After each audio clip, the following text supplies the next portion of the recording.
everybody, welcome back to another business analysis video. In today's video, I'll be differentiating between business rules and business requirements. What exactly are business requirements? What are business rules? What are the examples? And how can we identify the differences between these? Now, before we start, I'd like to share with you an exciting opportunity to learn how to become a well-paid BA with this 5 days challenge coming up in the next few weeks. If you'd like to learn more about this, click the link in the description box and join the list. So let's get started with today's content. So what are business rules? Business rules are instructions, list of statements, business policies that determine how activities and processes should be conducted. It defines and constrains some aspects of the business, and they can apply to people, processes, behaviors and systems within the organization, and they are put in place to help the organization to reach its goals. Business requirements, on the other hand, are the outputs, the success criteria, okay? And they support the stakeholders' needs. And these stakeholders' needs could be affected by the business rules. Now, there are two types of business rules, which are the constraints and operational guidance. The constraints are what restricts how an activity is performed, while the operational guidance describes the procedures for performing those activities. An example of the constraint business rule could be an application online where the applicant must be a UK citizen or an EU citizen to be able to apply for that job.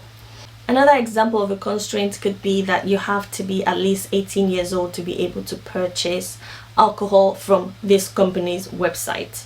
Now, with operational guidance business rules, these are the rules that should be applied to describe or decide how a transaction may be conducted, or how a decision may be made, or how a figure may be calculated. Now, with the example of the job applicant having to be a UK citizen or an EU citizen to be able to apply for the role, an operational guidance would be that a set of questions should be created to determine the right to work for that applicant.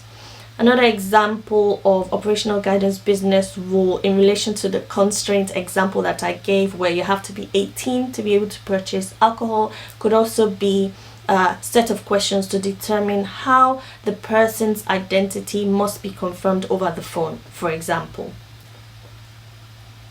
Now, the business rules will always exist regardless of the project or the software being built. Here are more examples.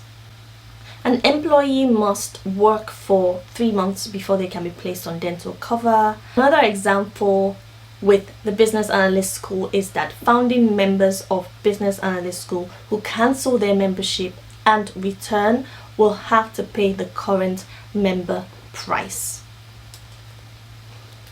Business analysts need to be able to elicit and document business rules in the most appropriate way by applying relevant techniques, such as with constraints, creating narrative statements that include the specific criteria, such as those related to age, for instance, or data models and definitions. Other techniques within the operational guidance business rule is the business process models, activity diagrams, and decision tables. So remember that the business rules tells an organization what it must do in detail. The business analyst can extract business rules during requirements elicitation, during workshops, during interviews, or through IT documentation such as use cases. And capturing business rules in natural language is one top technique that business analysts should also have. And try to remember that business rules are incorporated in the business requirements. So let's look at some examples of business rules and relating business requirements. So the first business rule is that the applicant must be a UK or EU citizen to be able to apply for a role. The requirements for this rule is that when the applicant clicks apply, The system must display a series of questions which the user must answer correctly to be able to proceed with the application. And these are the criteria. If user answers yes to question, allow to proceed. If user answers no to question, display message that user cannot proceed. Now, representing this as business analyst on a process diagram, for instance, we would use that decision pyramid as in our Visio, for instance, where you have the direction answering the question to a decision, whether it's yes or no. So this is how you map a business rule on a process diagram, for instance. Now, the next example for a business rule is that an employee must have worked for the organization for 3 months before they can be placed on dental cover. The requirement for this is that when employee has reached 3 months anniversary, they will receive an email notification with a link to sign up for dental cover.